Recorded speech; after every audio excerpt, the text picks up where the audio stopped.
Two guys in their early 50s with one dream: to achieve middle-aged sporting glory. This is the Missing Links Golf Show.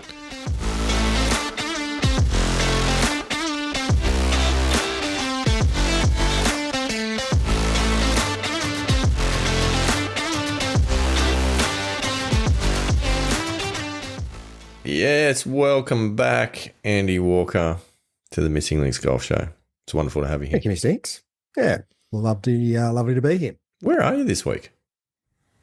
I'm sort of down around Southern California. Torrey Pines, by any chance? Yeah. Very good. Fourth hole at Torrey Pines. Very good. Those cliffs are unmistakable. Yes. Very good. Given Torrey Pines has been on the PGA event list twice this year, after the Genesis was also moved down there, I thought I'd pay a bit of homage to one of the iconic venues, I would say, of the PGA Tour. Definitely iconic. Speaking of iconic, just seen the playing and winning of the Valspar tournament over the weekend, and big congratulations to Victor Hovland. Yes. Getting back in the winner's circle after, what was it, 4 missed cuts in a row or something like that? Yep. I actually thought JT was going to get there, but yes, obviously not. Quite exciting. And our man Ernie Els was a big fan of the action as well, which was good to see. He was. I did see that. Gave us the thumbs up. Jumping on the Missing Links Golf Show bandwagon with congratulations to Victor Hovland. So, Ernie, good to have you as a pilgrim. Welcome to the show. You moved from nemesis to supporter, which is exciting. So I like it. Well done indeed. Now, this week, Andy, what have we got on the agenda? Well, have you read your show notes? I have to admit that I haven't played a lot of golf. The injury's still resting the wrist. Although I did actually get out into the high performance center this afternoon and hit a few balls, and it's actually feeling. I could just feel it, but it actually was feeling pretty good. Actually heading to Queensland this week for a work event, so probably. Well, I'm going to try and play golf on Friday, but it's also meant to be showers, so I may not be playing golf on Friday. So depending on how we go, I might get a game, might not get a game, but even still, it's going to be another sort of few days before I'm back practicing, which will just, I think, give enough time to let the wrist be 100%, and it'll be raring to go for April. It's exciting. It's very exciting. I unfortunately also have not played a great deal of golf over recent times. I did get a little bit of range work in, though, over the weekend. Okay, nice. The young man had a birthday party to go to, had to drop him off. 2-hour party, and it just so happened that just up the road from where the party was a driving range. So threw the clubs in the car and off I went, which was great. It was a lot of fun. It's good to get out there and good to get the opportunity to use the Golf Swing Replay app to do a little bit of tracking of swing path, which is always fun. Yep. Interestingly, talking about that, because I sent you a video of my swing in the high performance center, and you did. I must admit my practice swinging with the stack stick has actually been quite good, and it felt pretty good in the high performance center. So just in the lounge room out the front, just been doing some work with the stack stick, and it's been paying off. Even though I haven't actually been hitting balls as such, I feel as though I've made a couple of really good adjustments to my swing just. Interesting. With that. Well, Sasha did say that you could do that. Would you suggest, though, that you've been stack sticking or stick stacking? Like, which is it? Definitely stack sticking. Not stick stacking? No. Okay. No. And not stacking sticks. No. I'm confused. You've been doing something, but it's good to hear that it's potentially working out for you, Andy Walker. And I was also excited to see the new golf shoes that you were test driving in the High Performance Centre. Yeah, they were good. For anyone who, no one's seen it except for you. We might no one else really knows what we're talking about. We'll put that on the socials though, so people can provide their commentary on what they think of your new golf shoes. Yeah, decided to get out there and do a bit of practice in the thongs or the flip flops if you're in the US. So, or for our New Zealand listeners, in the jandals. The jandals. Jandals. Okay. Yep. Nice. Yep, that's what they roll with. So I'm told. I'm not sure about the stability of them though, but each to their own. Look, it was actually surprisingly easy to swing in them. I thought I'd be all over the shop, but because I've tried bare feet, but bare feet just not. Yeah, But with a thong on, definitely, I'm a fan. I might maybe give it a crack. Yeah, I mean, look, maybe it forces you to stay a bit more balanced in the swing. I don't know. Could be something in there. Yep. Could be a new training technique. Maybe we'll put that on the plan.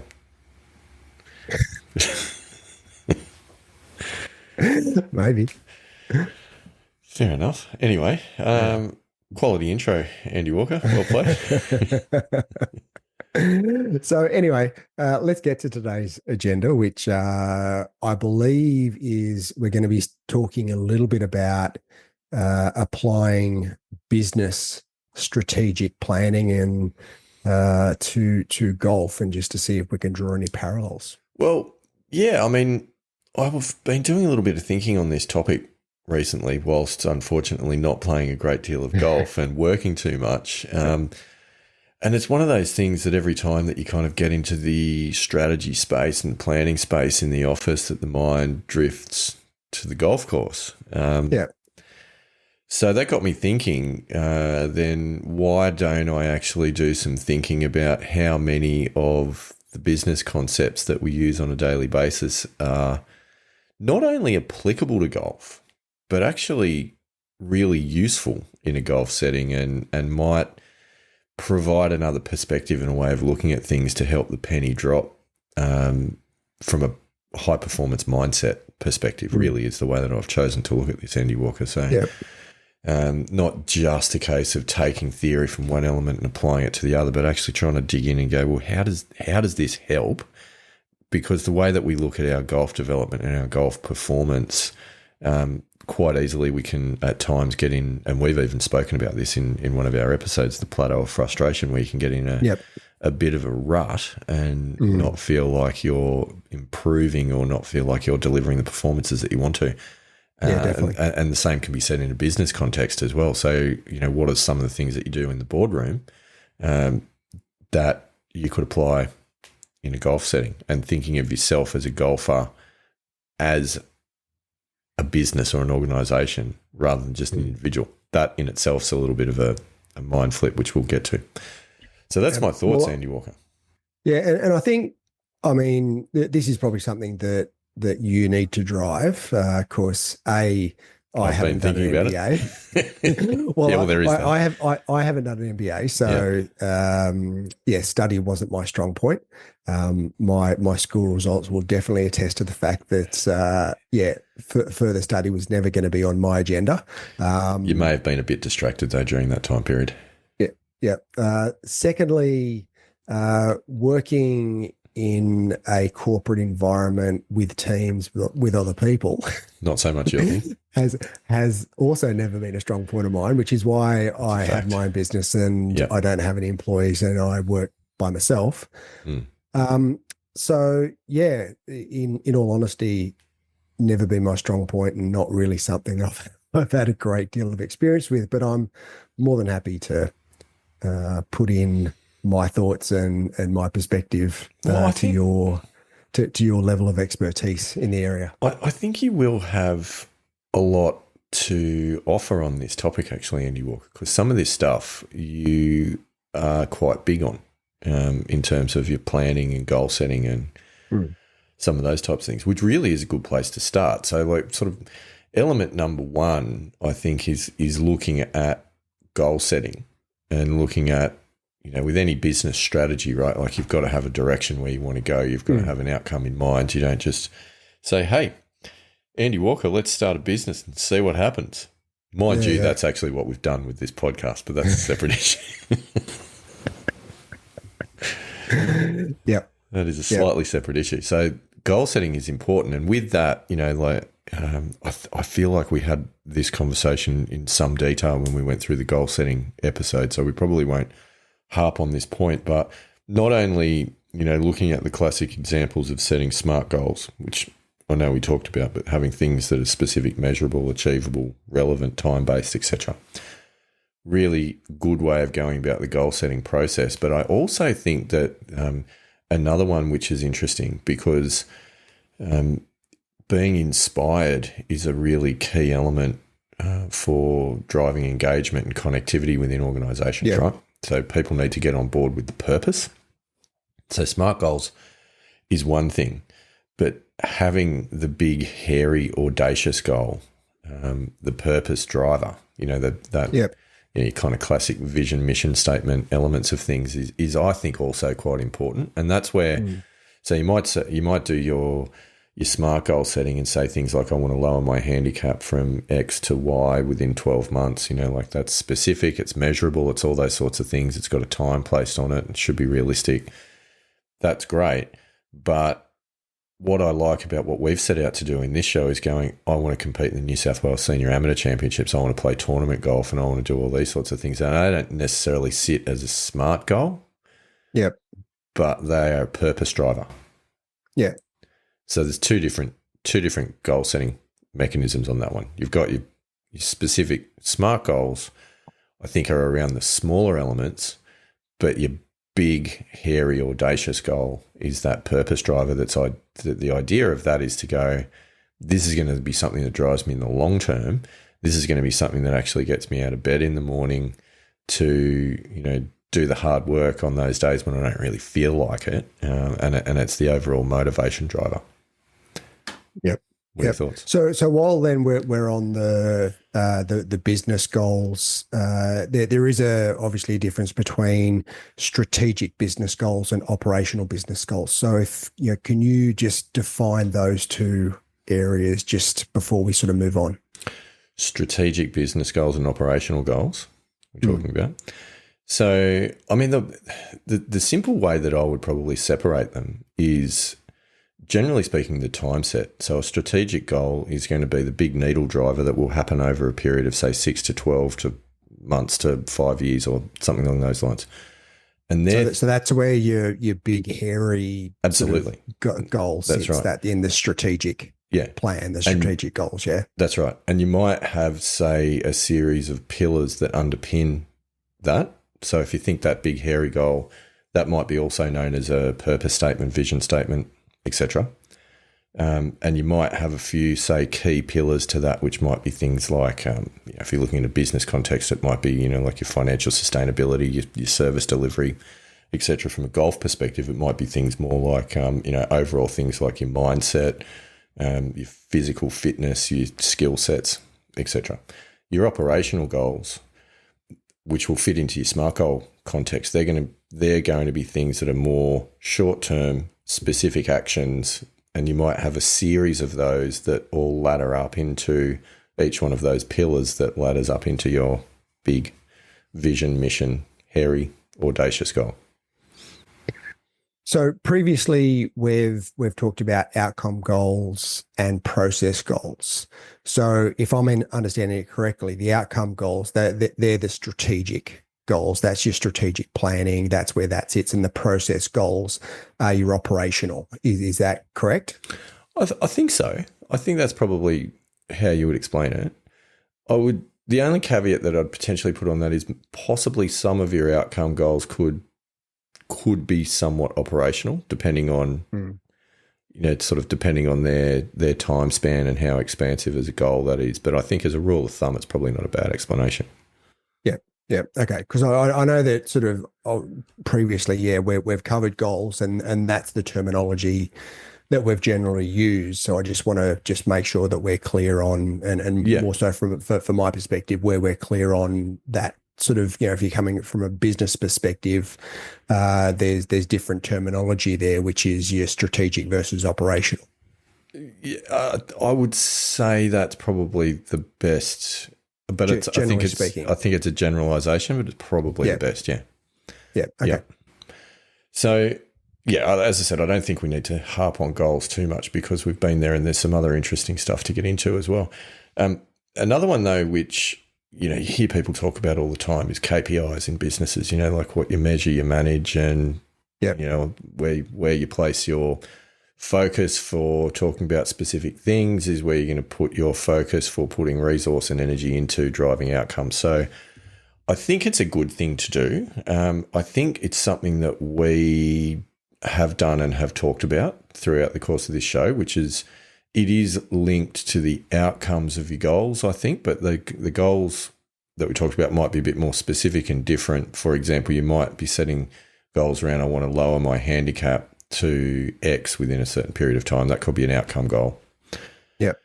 To do that, though, you might be saying, okay, well, I'm going to look at specific KPIs, not just the movement of my handicap, but I'm also going to look at things like my greens in regulation, my strokes gained stats, and those sorts of things. So I think that's actually a really good thing to do. But I also think it's important to be consistent about what you're looking at and what you're benchmarking against.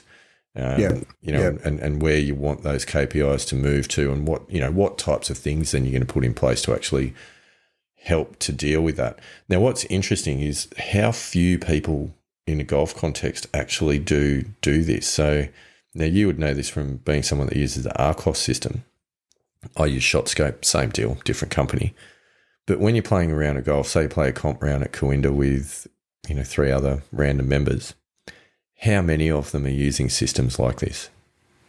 Yeah, no, I'm the only one that I've come across, except for yourself, that actually uses some sort of shot tracking data system. Like no one else does it. Like I don't know what it's like in the US. I'm assuming that, they do sell. I know they sell them. To be able to make a business case out of it. But yeah, I've never come across anyone else apart from you and me that have a system like either Arcos, ShotScope, or Garmin's Element. I think that has a system as well. Yeah, they do. And you're right. I've found the same thing. Almost nobody uses these shot tracking systems and stats tracking systems. I find it amazing for a couple of reasons. Firstly, how can you hope to track your performance if you're not actually measuring it and you're not holding it accountable to a series of KPIs? Secondly, specifically from a golf perspective, how do you know your distances with your clubs if you're not actually tracking the data? This is where and why you end up with so many people that think that they hit a club a certain distance when the reality is that they don't. And that's why you see this, all of these stats about people coming up short of green. So I think this KPI element is actually more than just what are the KPIs, but it's do you have a system and a process in place for tracking performance? And honestly, that's low-hanging fruit. If you don't have it, go out tomorrow and buy it because it's so worth it. It's, I can't speak highly enough for systems like that. And I think, it blows me away that you just don't see it. So. Yeah, you don't at all. So does when you're talking about KPIs, KPIs I would think also would include. So you've got, say, for instance, you want to, say you're putting, you want your strokes gained to get down to the equivalent of a scratch handicap, strokes gained. Yep. So then you go, okay, well, in order to do that, I need to go and spend an hour twice a week on the practice putting green. I need to break that down into, X number of drills on short game, spending, say 50% of the time with, inside 10 feet, 50% of the time practicing my sort of longer putts and distance control. So you really sort of breaking it down to what am I going to do? What actions am I going to be taking in order to achieve that end goal?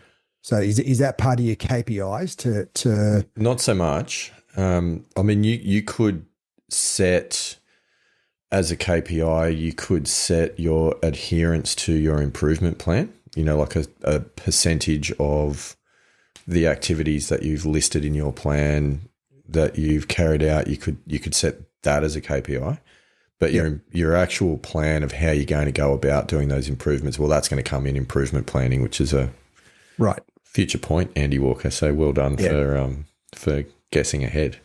Top student. Top. So the actual KPI is the strokes gain stat or the handicap or whatever measure that the strokes gain identify. The strokes gain, and I think it's important that you probably don't want to set too many. Otherwise you get a little bit of KPI fatigue. We've all got that at work as well. There's always something that you can be made to feel like you're failing on if there's too many of them.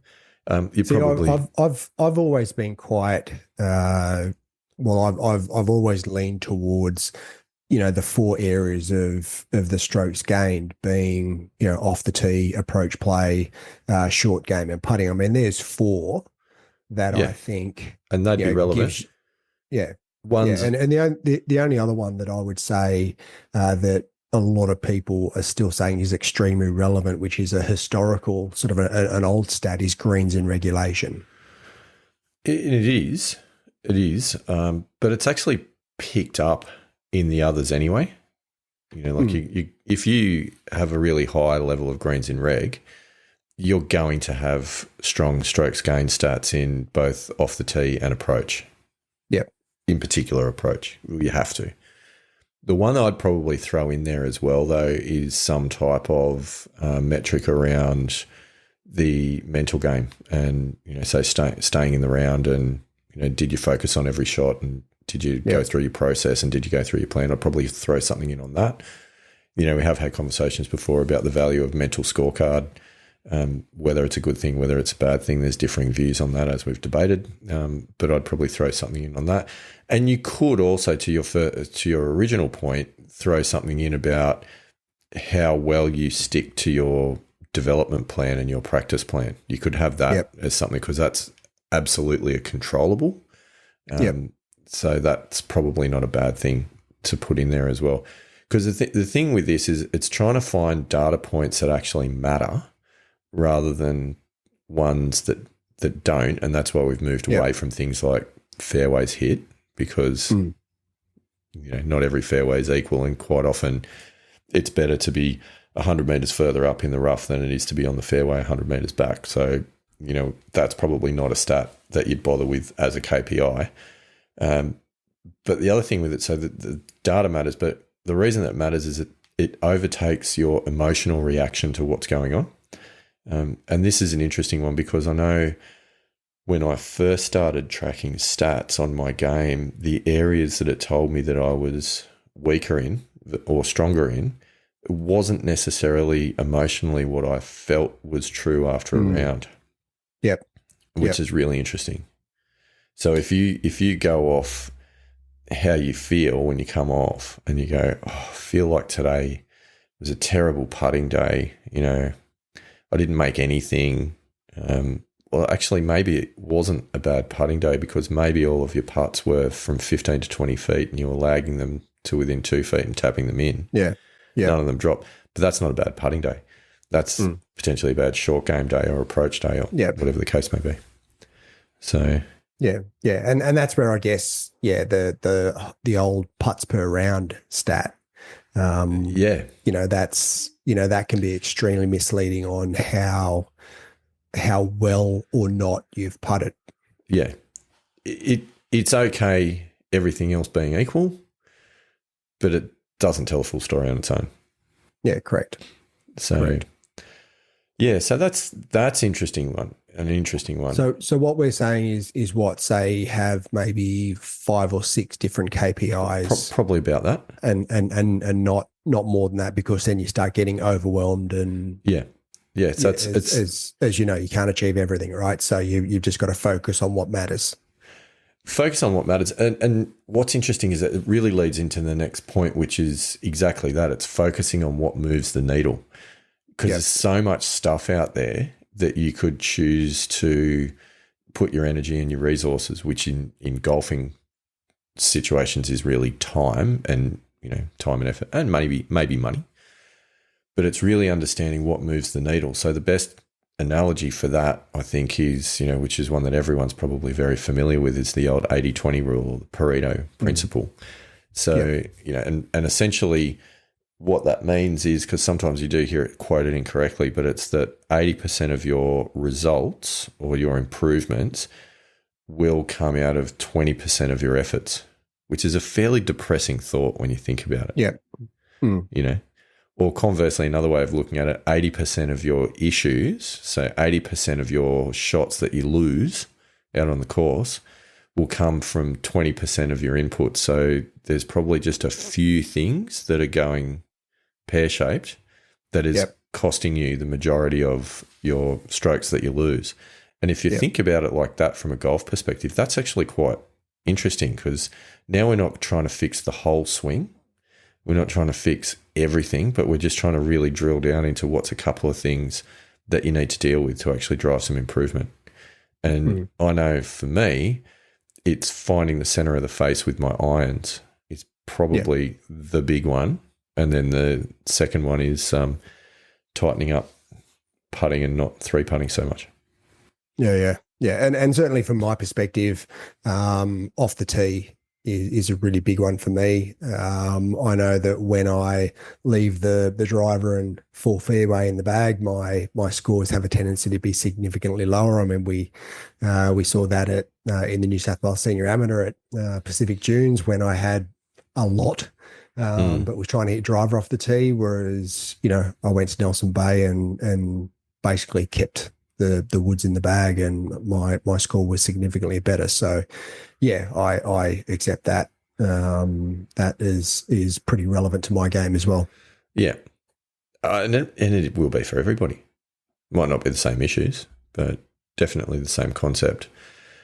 And I think at every level, like if you even look at the professional game, generally, those guys are always working on just some small fundamentals, and which I always find quite interesting. You see, when you look at one of the range sessions, if you watch the from the range at any of the majors or anything, every one of those pros has got the alignment rods out there, and focusing on just a few basic fundamentals, not trying to fix all sorts of weird and wonderful things, but just generally focusing on a few little fundamentals. So I think that all ties in.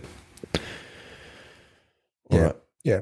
And it's really, I find it also really interesting that, and I'm going to use the example of Xander Schauffele in that sort of late last year, he had an injury and took time out of the game to be able to rest and recuperate.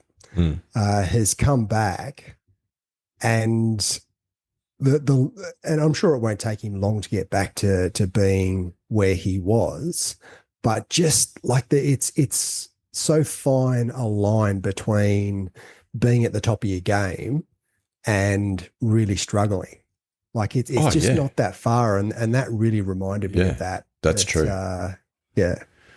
Well, Victor was the opposite. No one's been struggling more than him, I think, on the tour in sort of recent months. And then he doesn't just make the cut, but he turns around and wins a tournament. Yes, exactly. So good golf isn't probably ever that far away when you're struggling. And unfortunately, bad golf probably isn't that far away when you're going well. Exactly. And I think that's really sort of comes back to the point of that 20%. Creating 80% of your issues, because it's not that much. It's not much. And even I think, even though, and this comes down to a bit of a mindset thing, even if you're struggling a bit, I think you just need to be of the mindset that it's not going to take much to flip, and good golf's just around the corner. Yeah. Yeah. No, that's absolutely right. So speaking of flipping, the next point that I wanted to talk about is around improvement. I don't know if you remember this term, Andy Walker. It was introduced to us many, many years ago when we were working together back in the day. And it is a Japanese word called Kaizen. Yes. Yeah. Yeah. It's spoken about fairly regularly on the in the high performance space. Yeah. So Kaizen, also known as continuous improvement, which is sort of the father of lean methodology. People go down the Six Sigma path and all of those sorts of things. And that is a whole episode in itself, so we're not going to dig too far into that. But effectively what this is really talking about is that a lot of improvement will be driven by small daily optimizations of performance rather than one big sweeping change. So it's talking about things like, the 1% performance improvements that compound on top of each other, and we're finding small things to tweak to continuously improve. So we're just adjusting little things rather than going for the big magic fix everything. All right? That all sounds pretty obvious, right? What do you think golfers generally do? Well, I mean, if you look at, even if you look at, going out and buying like a new driver, or trying to fix it with a new putter, or who's done that lately? Who's done that lately? Yeah. So it's the big fixes, I think, are something that I think there's two things to that. A, it's making a big purchase to try and fix an issue that you've got, but B, it's looking externally rather than internally. So I guess there's two elements to that. There's quite a few. What's interesting, and when I started thinking about this topic, and then I thought about the YouTube binges that we all go on to, look at swing improvement videos and all those sorts of things, and do this when you get a chance to have a look, and you go on and just have a look at like what the titles of all of those videos are, and it's always stuff like this one magic move that cure your slice forever. These 5 killer moves that are destroying your scores, and like they're always these big promises that in this 5-minute video there's going to be this one piece of information that's going to change your game forever, and it's the secret to great golf. Yeah. Surprisingly, it isn't. Yeah, I mean, look, I can accept that, I guess.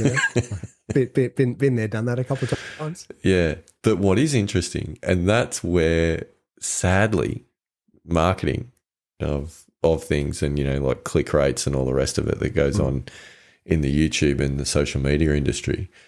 And I'd love to try this, but put a video out going, watch this video and get 1% better tomorrow.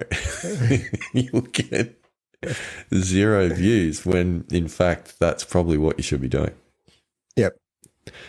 So anyway, I just thought that was a bit of a funny one, but it's interesting because some of those things, and again, this all ladders up because we're talking about what are the things we want to improve. We identified that from a goal setting perspective. How are we going to measure those improvements that we've talked about from a KPIs perspective, and then double checking, are we picking the important stuff that's actually going to move the needle, which is your 20% stuff, and then looking at, all right, well, to make those changes, we've got to do that in a controlled, slow, gradual and continuous process rather than, this week I'm just going to change everything and it's going to fix the whole thing.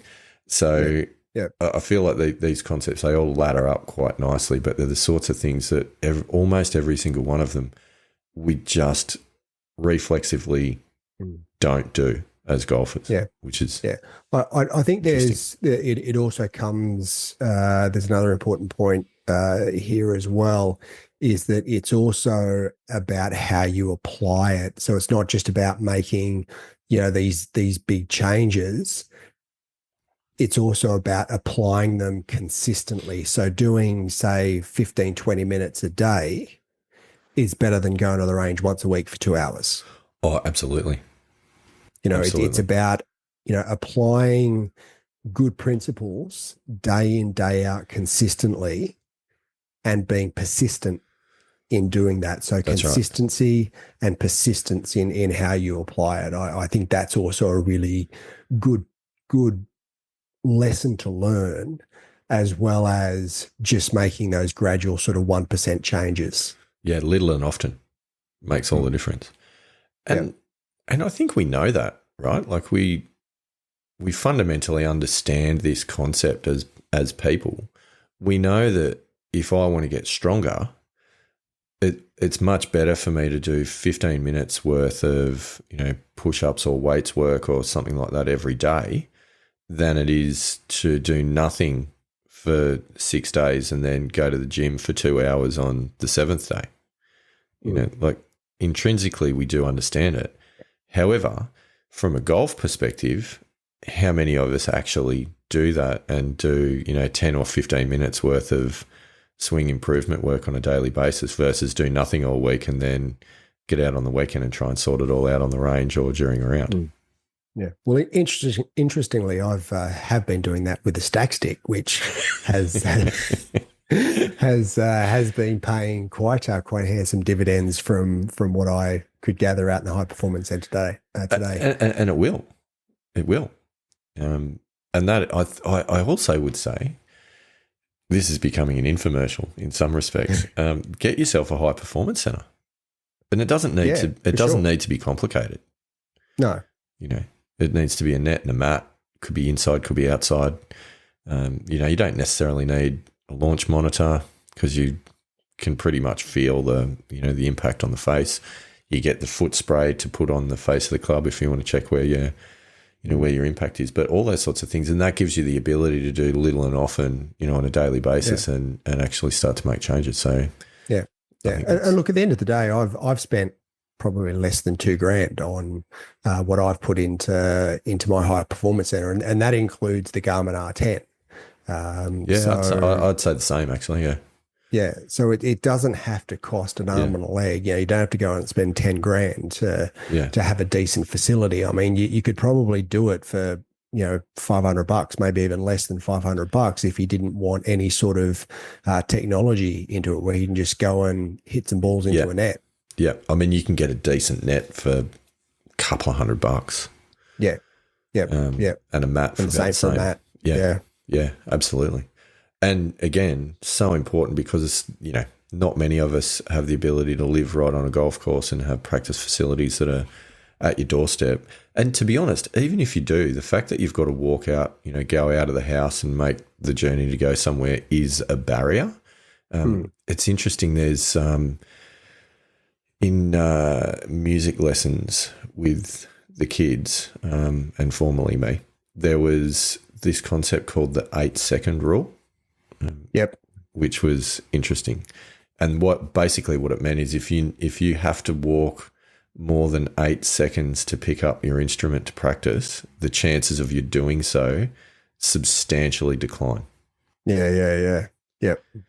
So considering that from a golf point of view, that means if you've got to put the clubs in the car, get in the car, drive somewhere to practice, your chances of doing it will substantially decline versus if you've got some sort of setup that you can just stroll out and whack a few balls for 10, 15 minutes.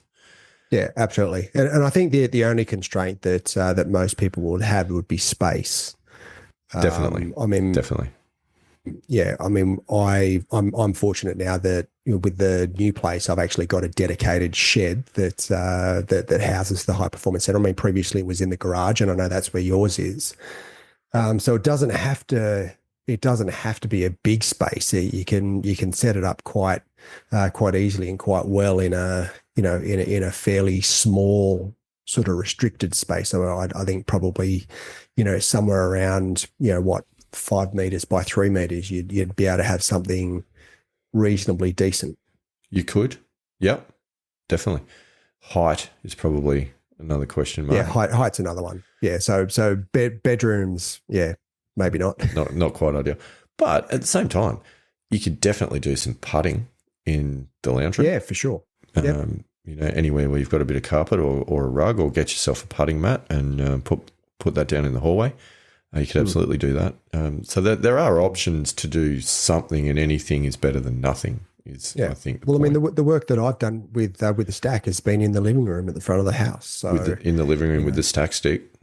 With a stack stick, yeah. I mean, we've got pretty high ceilings, but even still, they're still, they're not super high. I think they're like 2.7 meters. So it's, they're high, but they're not a little bit higher than standard, but they're not like, really, really high. So you can do it within the confines of that. You can. Absolutely. Okay. So that's a good kind of wrap on performance improvement planning, and not specifically the how to plan and the different elements, but I think the message on that is don't go for the one big grand move, go for lots of little moves. Yep. Is the reminder. Yep. And over 12 months, it'll end up being one big move. Yeah. But it will, as a result of, the compounding effect of 1% gains. Yeah. Because if you think about it, like another thought on this, which was crossing my mind, was you go, all right, let's just say that I want to go from, which is true for me at the moment, I want to go from an 8 handicap to a 4. Okay. Yep. Now that sounds and feels like a big move to halve your handicap when you look at it from that perspective. Sounds like a big deal. Yeah. Well, I did it last year. You did.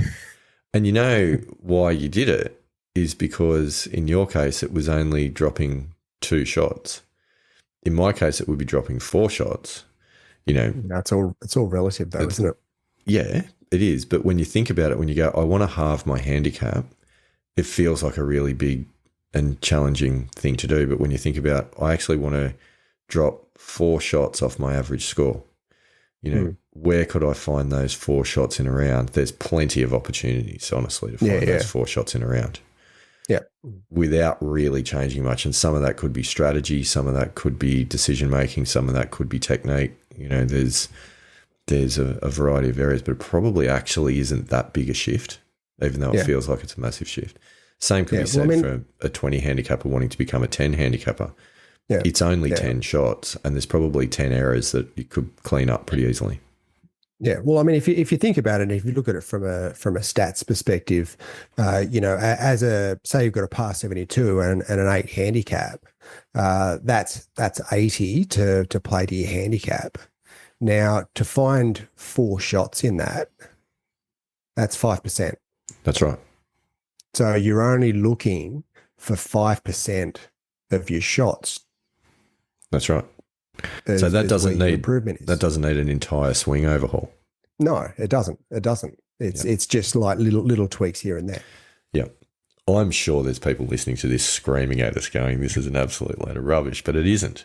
Like, it's just the purpose of this, as we said at the outset, is using a different framework to look at your golf game and your improvement arc, and does it shift perspective in a little way? And I think that it can. And the next one I think definitely should as well, which is about strategic thinking and strategic decision making.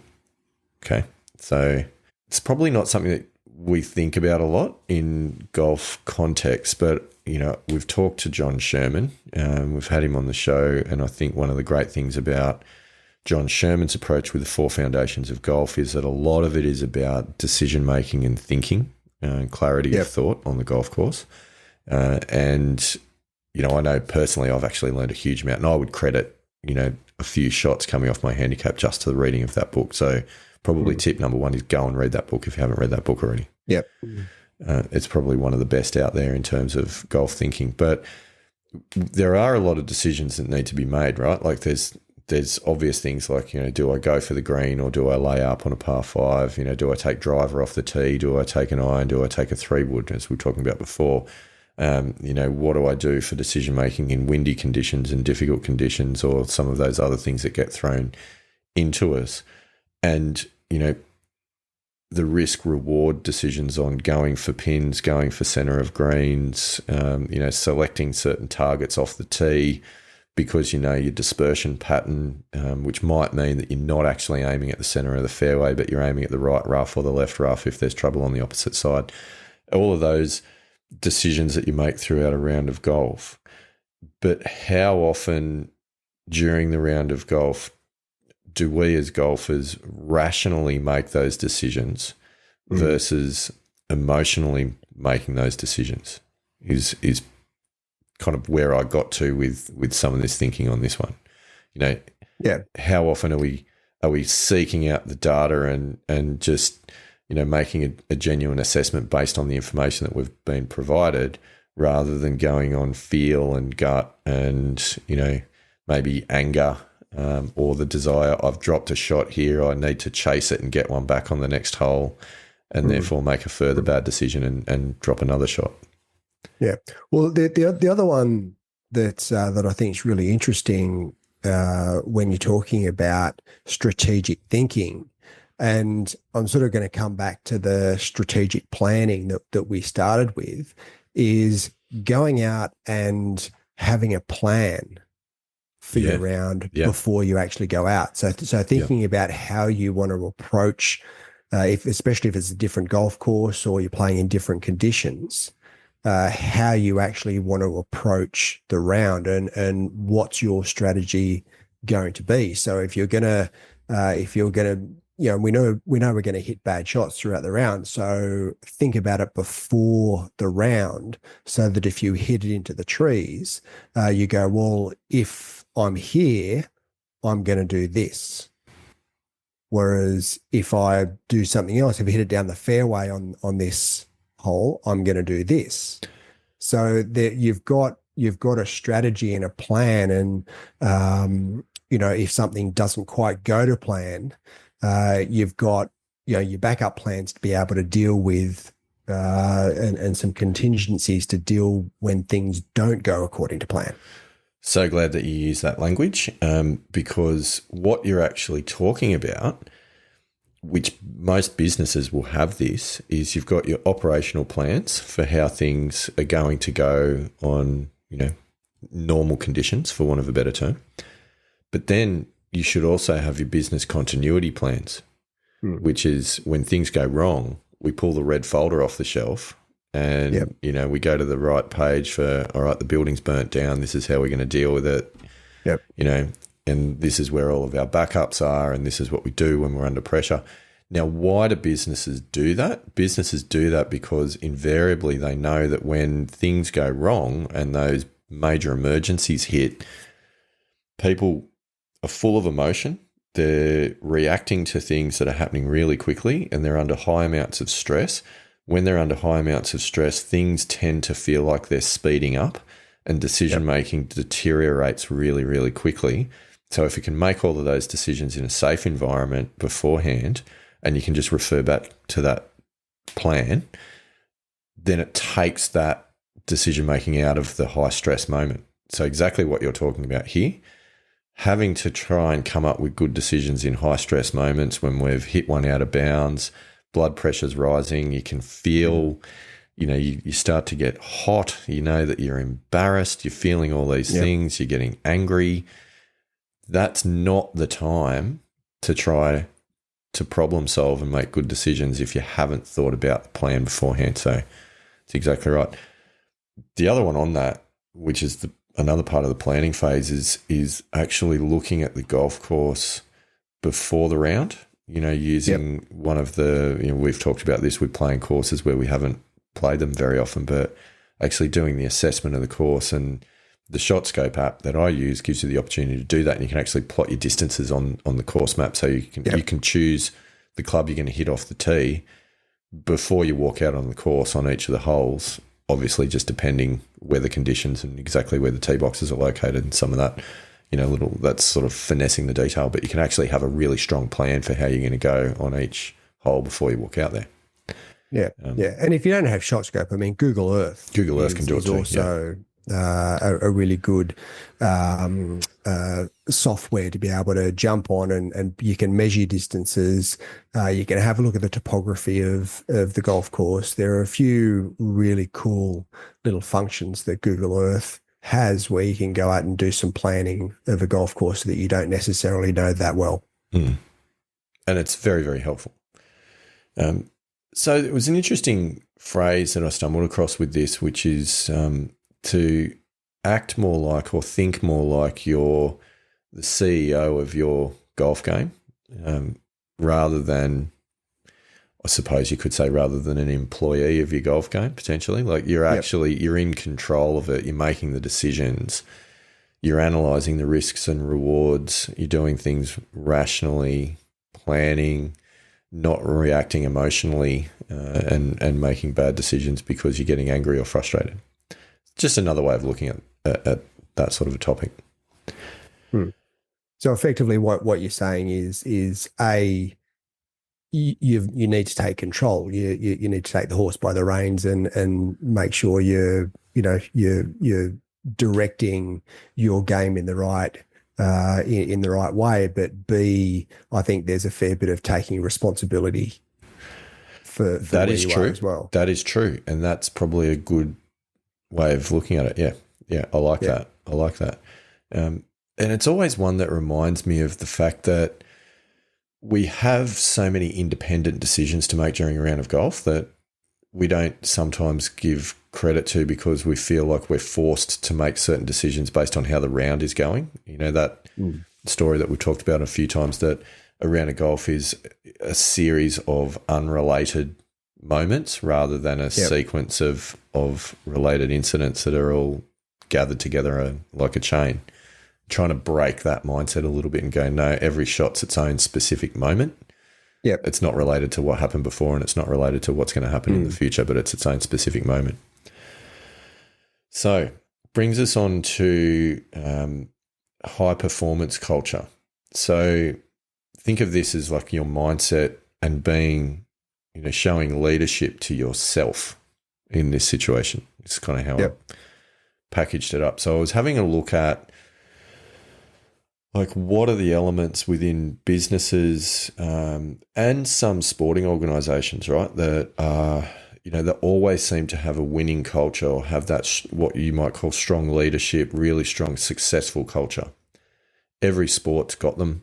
A lot of other industries have got them. There's always, certain businesses that are always delivering with really good products, really good service standards, and, they maintain that brand trust.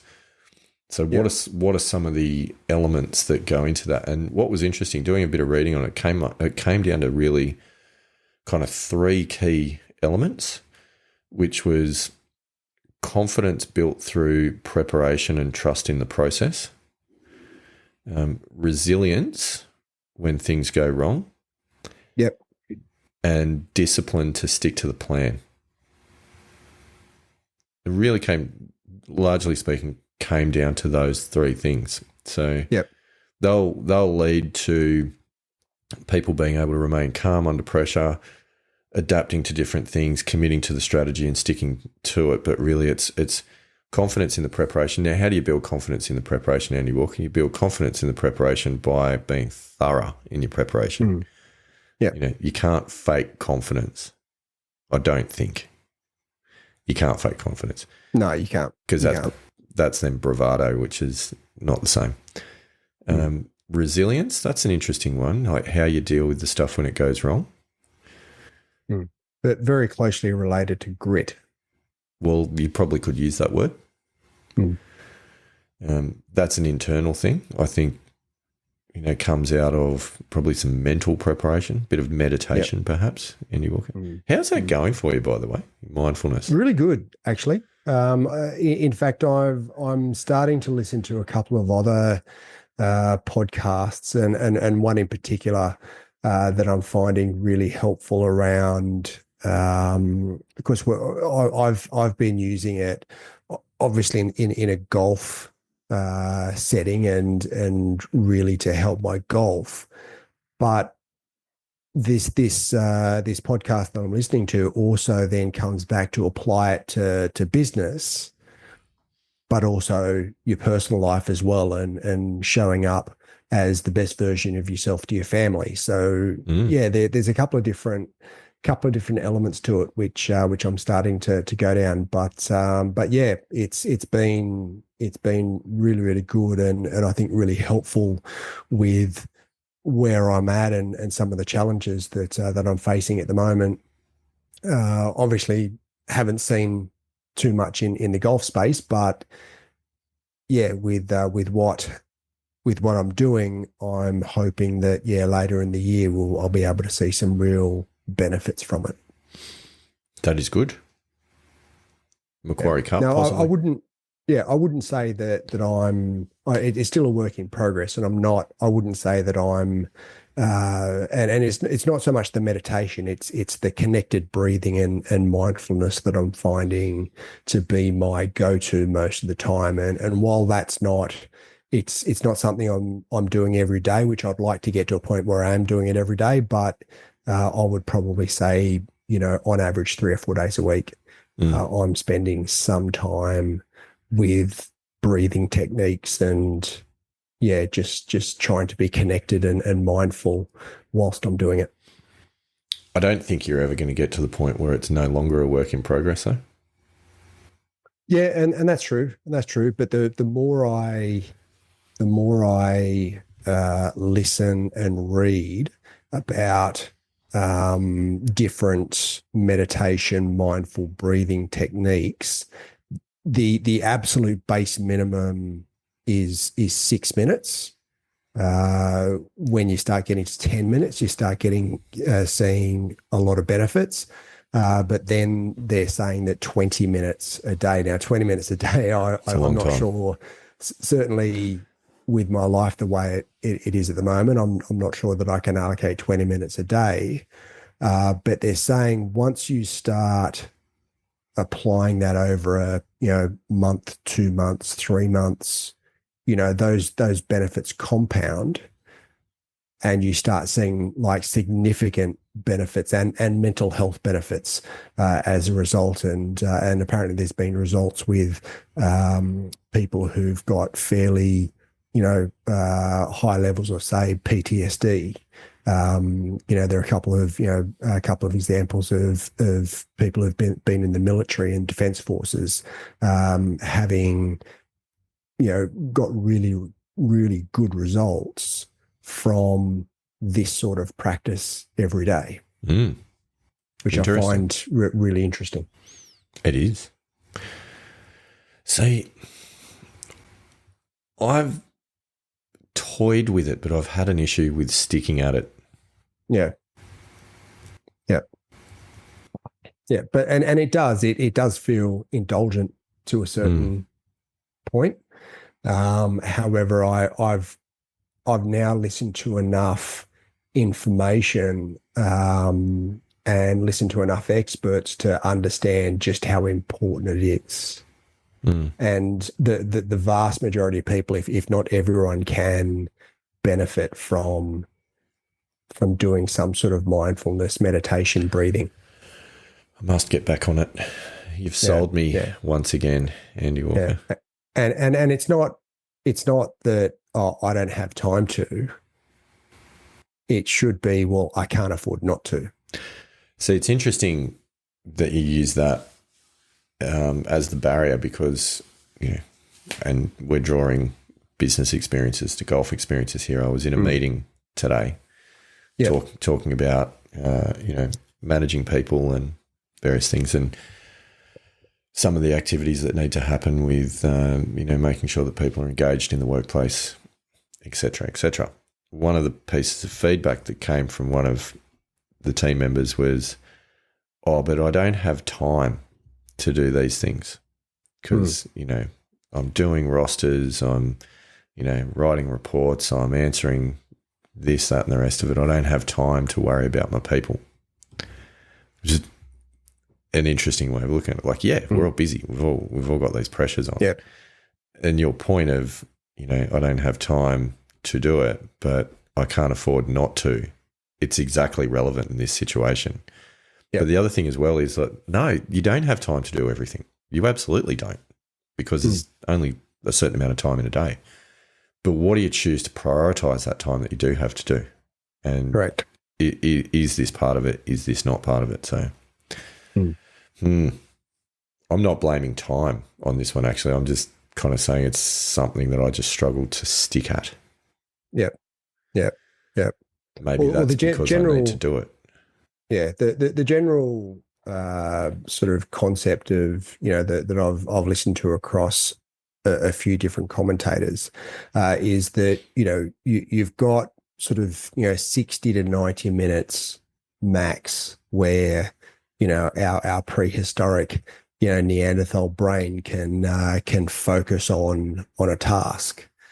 Then you need to give it a break, because if you don't give it a break, then it's not performing at its peak. So in order to perform in a peak state for longer, you need to take breaks regularly. So, people who go, oh yeah, I worked, 12, 14, 16 hours without a break. Well, they're not actually performing at their peak for that amount of time. They can't, because our brains don't work that way. Interesting.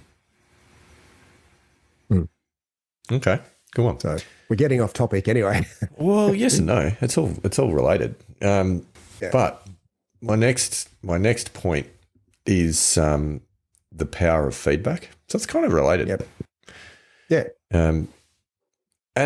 And where this came from is we've been in a process recently, which is 6 monthly reviews for stuff. And they're important, right? Like, you need the check-ins, and obviously they shouldn't just be done every year or every 6 months. They should be done on a regular basis and continue to roll to talk about the important things, a la what we talked about before, your goals, your plans, your KPIs, your processes, etc.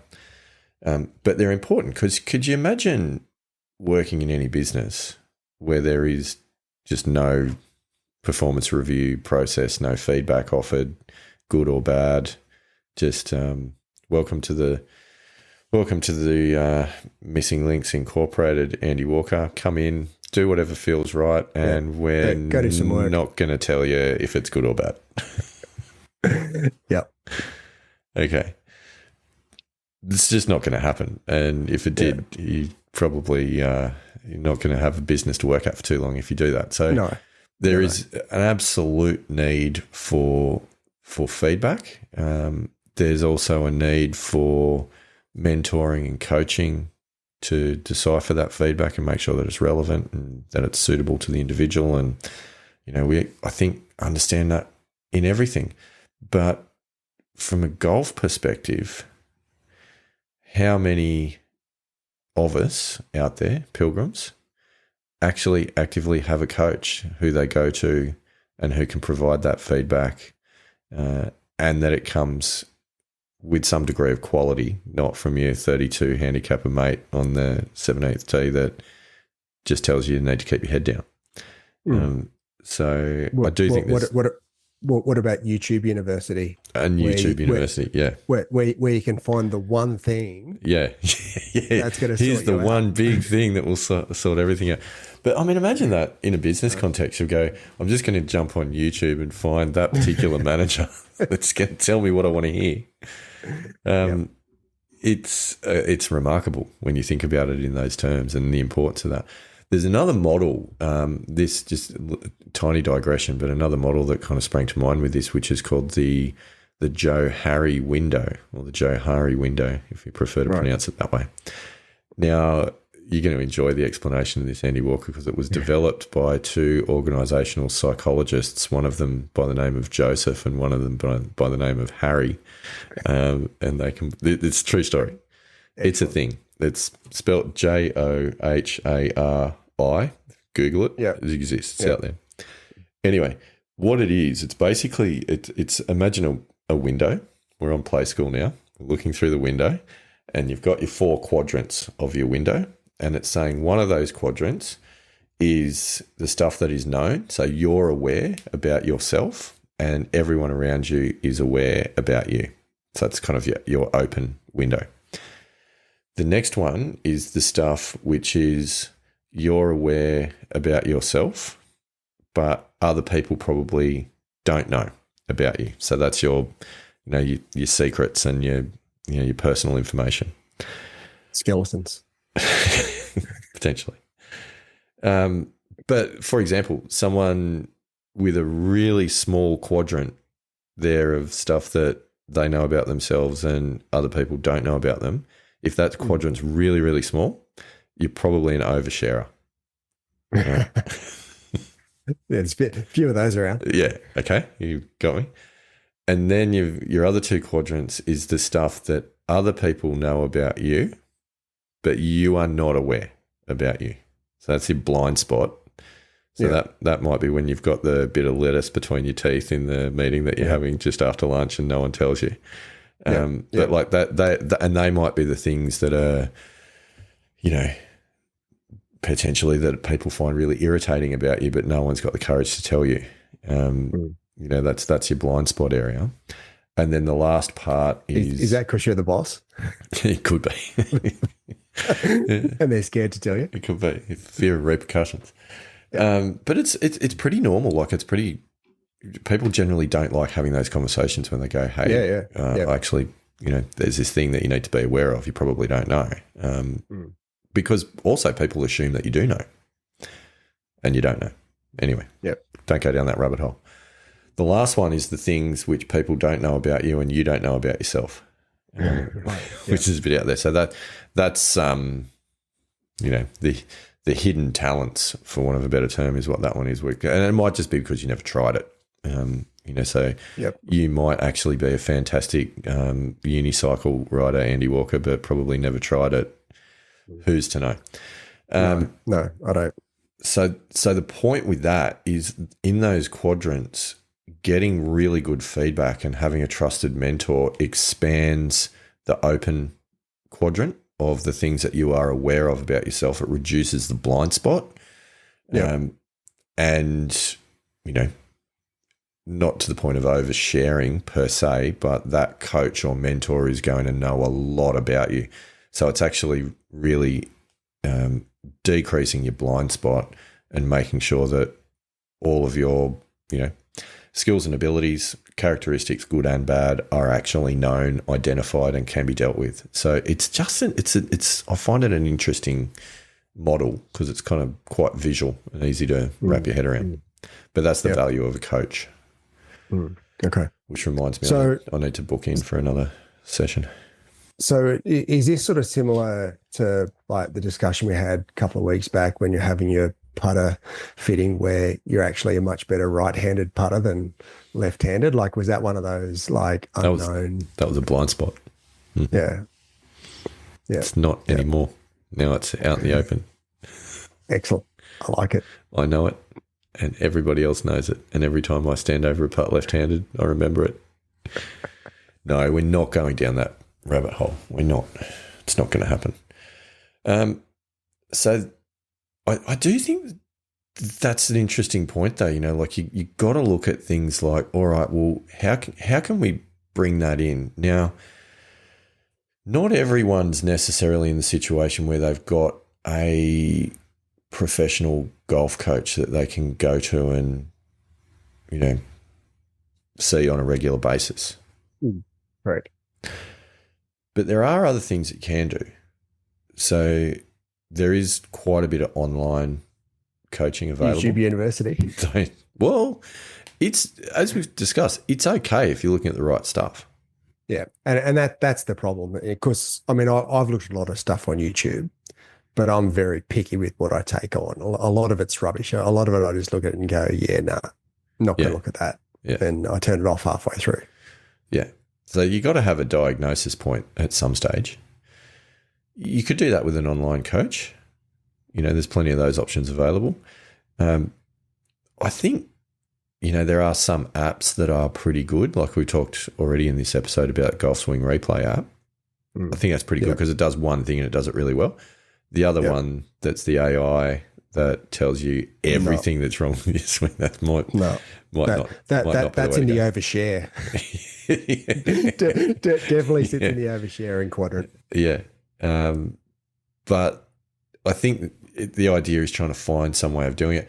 Another thing is, which is concept is self-reviewing. So like maybe through journaling or, kind of just really assessing, sitting down and spending the time to assess your rounds after, assess your performance rather after a round. I think that's one area that I'm probably going to focus on next, because I've never been a big journaler as such. Sitting down and writing stuff is not something I've ever been strong at, but the amount of people, like high performance individuals that journal comes up all the time, self-reflect all the time.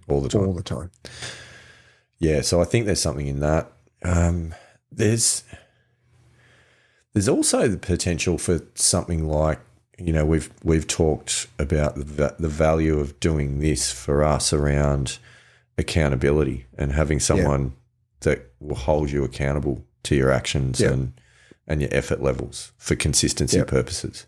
So even that, though that's not specifically around feedback or coaching, it's still a valuable external source to keep you on track. And I think there's something in that, because look, bottom line, in a business setting, very few people really are successful on their own without the input of others. Even if you're a sole trader, there's still the input of other, networks, support crew, whether that's trusted peers, colleagues, or wouldn't be colleagues, but like peers in other organisations or something along those lines. There's always someone else there that is involved behind the scenes, and so golf should not be any different. No, but it also, I think that if you want to be a high performing individual, you need to learn to hold yourself to a high standard, and I think that's part of your own personal development and I guess development of how you see yourself and where you see yourself as a person, wanting to be when you look at yourself in the mirror. And I remember talking about it. It was probably a year or so I spoke about it. There's a guy, Australian guy in finance. He's got a Australian podcast in finance, and he talks about world-class basics. And I think that's just a really great concept. And he doesn't just talk about that within finance. He talks about that across your life, in that the way you do one thing is the way you do everything. And whether that's, making a bed in the morning, or, the way you practice when you go to the driving range. It's having those world-class basics to be able to, and that's the standard that you live your life at. It's really confronting as well when you think about it like that. Because if you look at that and you go, well, how many of the little actions that I do every day would I consider world class? Yep. Like that. And you if you honestly reflect on that, you probably go, maybe a couple. Yeah. But there's probably a lot of other, like a lot of other shortcuts that I allow myself. And that's the thing. How often do you cut corners? Yeah. And is that, and you might go, oh yeah, this is just, it's making my bed. I don't want to make my bed today. But does that then, is that reflective in other areas of your life because you've got that mentality here? Yeah. Do you then have that mentality somewhere else? Well, what do they say? Integrity is doing the right thing when no one's looking. Yeah, exactly. How many times you stroll along and you see that there's an empty chip wrapper on the footpath and you pick it up anyway. It wasn't yours. Well, a good one is the shopping trolley. Yes. As well. Yes. In the amount of people that leave their shopping trolleys where their car is. Yeah. Rather than taking them back to the shopping trolley rack or back to the store.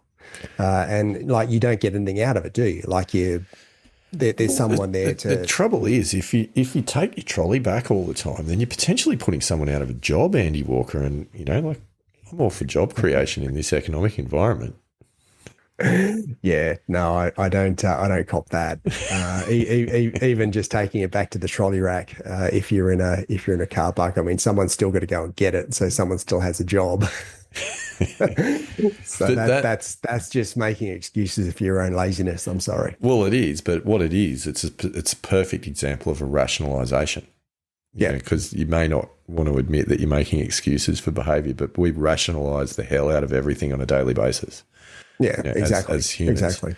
There's always a reason, like, I don't have the time, I'm too busy, there's something else going on, I'm having a bad day, I'm tired, I'm stressed, I'm this, I'm that. There's always a rationalisation for ordinary behaviour. And I think that's kind of what you're getting at, which is, holding those standards. That's a really good, really, really good point. Yeah. And how often you're honest with yourself about that and about those behaviours. I think it's a good point. Yep. Good one. So the kind of the final piece of this pie that I've been thinking about on, sort of transferring some business thinking into golf is, and this is sort of a bit of a wrap up concept, but it's where we look at execution versus strategy, or strategy versus execution, because what we've talked about, a lot of it's the strategic side of things. We can set the plan, we can have all of the contingency plans, we can have the measuring, we can have the KPIs, we can provide the feedback, we can do all those sorts of things. But it's of no use if you don't put it into practice, and execution is critical. And it is very, very typical in businesses as well. How often you hear things like, we've gone to this training session or we've gone to this seminar and we've had great conversations and we've learned all these new topics and we've come back to work on Monday the next week and we've changed absolutely nothing. It happens time and again that there can be a lot of focus on the theory, but not on the execution and physically when the rubber hits the road, what you're going to do about it. And I think that's an interesting point, because that's one of those things, again, for us going through this pilgrimage, is part of the reason for it was to force us to do it, not just talk about it. Yeah. Ironically driven by the fact that we just talk about it. But it pushes you to actually do things and do things differently. And I think that the thing there is that as golfers, probably quite often we, and we're still guilty of it. We talk about, I should do more of this. So, this is my next aim, but actually let's do it. Let's put it in practice and put it in action. And what is preventing you from doing something slightly different tomorrow than what you did today? Yeah. Yeah, I agree. 100%. So it's, that and that could be on the big plan, but that could also just be little things, like I'm going to execute on a pre-shot routine and commitment to the shot, next opportunity, when I'm over there. Or even it might be just in that moment, like I've spent too long thinking about all of the things that I need to do and all the things that I need to remember, and I forget to actually execute. Funnily enough, I do that putting time and time again, that I get so caught up in reading the line that forget to actually hit at the speed that it needs to be hit at. So, yeah. I also think the other side of that as well, and this comes down to a little bit around persistence, is making changes but not giving the changes long enough to work. Yeah, true.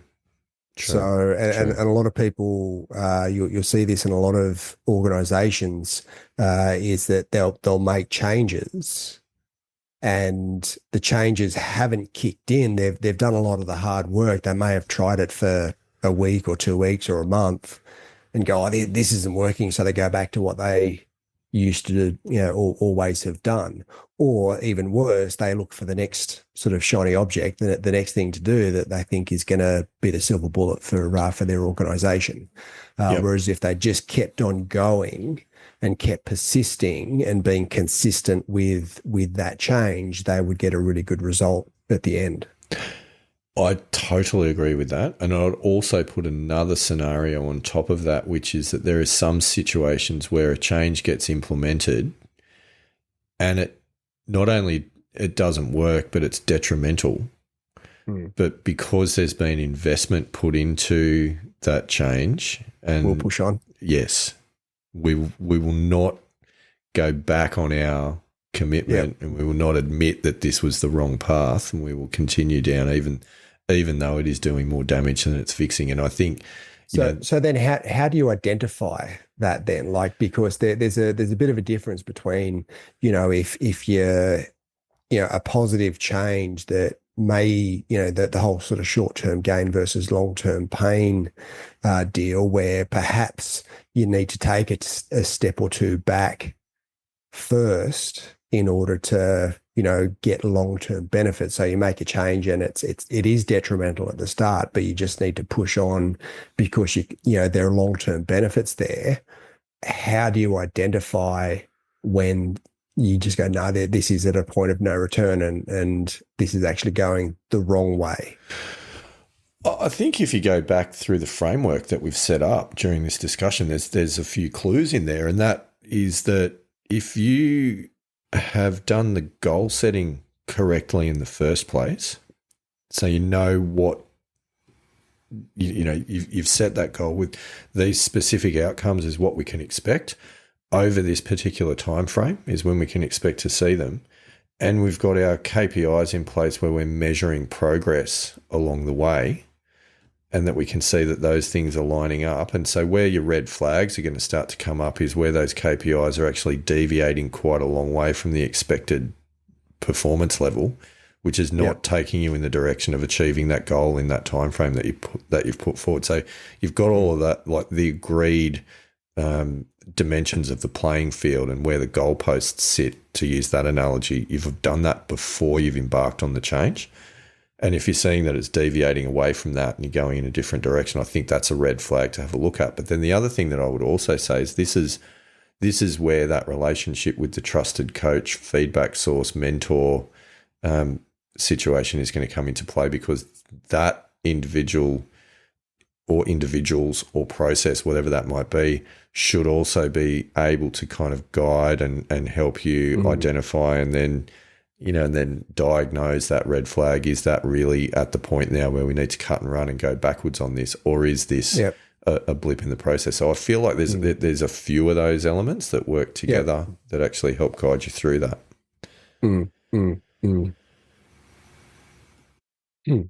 Okay, interesting. Yeah, because I know, and sometimes it's really hard to tell the difference.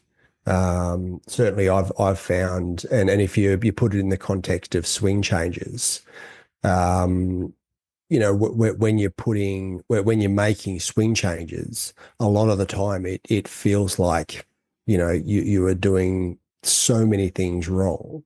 Yeah, but the end benefit of it, and usually you're making swing changes with a coach, which is fine. So you've got that mentor, that coach there guiding you. But so sometimes you sort of get to that point where you just go, this just isn't working, and that's where the frustration builds. Which in that particular example, it might be because you're not doing it right. So you're at what you feel versus real. You think that you're implementing the change in the right way, but maybe you're implementing the change in the wrong way. Yeah.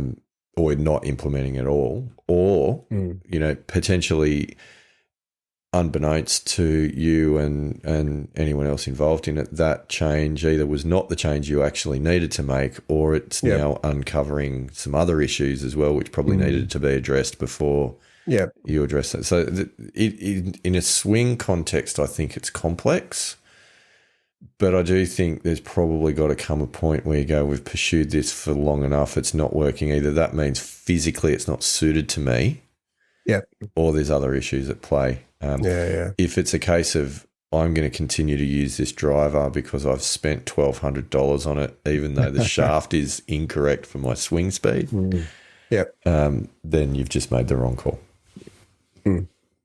Yep. Interesting. I did read a story about Rory McIlroy. I think it was at Bay Hill. He was using his new QI 3035 drivers, I think, and or Woods, and wasn't particularly happy with how they were performing. So he got his old driver and fairway Ubered in. It cost him like $995 or something, and he was asked, how much did that cost you? And he went, I don't know, it's not my department. Oh, wouldn't it be nice? Just reminded me of that story. Wouldn't it be nice to earn enough money where you didn't care about dropping $1,000 on Ubering your clubs to the course? Yeah. Yeah, one day. So, look, that I think is a lot.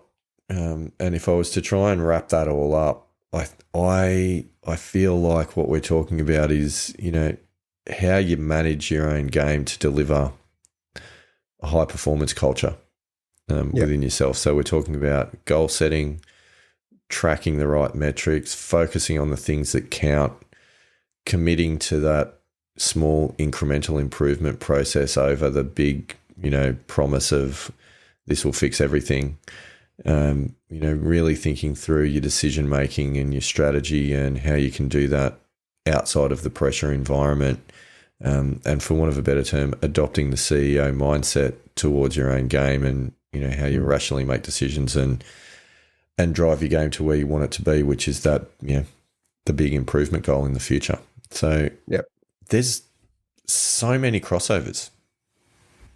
Yeah, I agree. And look, a lot of it is, individually it's topics that we've talked about before, but it's just putting it in a different context. And I think, thinking about ideas and concepts in different ways certainly stimulates different levels of thinking, which I think is really useful in most endeavors. So I'm going to have to listen to this and actually take a few things on board.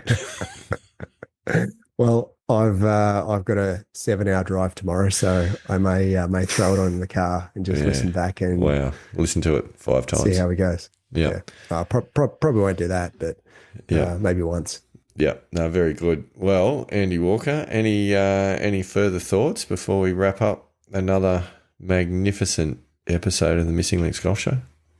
Yeah, no, I just think that this is something that I think we always need to come back to, because I think this is our baseline. This is where this is where it all starts, and I think coming back, because we talk about it, then we get into the into the groove and start sort of implementing different things, but then we might not sort of be on the path that we want. So we've got to sort of bring it back to, our baseline to be able to assess, okay, well, are we really on track to be able to get to where we want to be? So I think this conversation, we're always going to come back to this conversation and this baseline to be able to sort of see where we're at. Very true. And in the interim, is there anything else that we should potentially think about doing?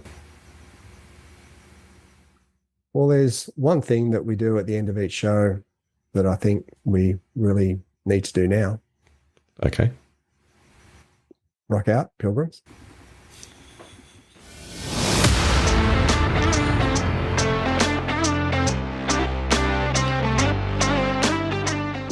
Thanks for listening to us today. We love hearing from our pilgrims, so please reach out to us through any of the links in the show notes. We know golf is hard, so we hope we can help you shoot better scores and inspire you to keep trying. Rock on, pilgrims.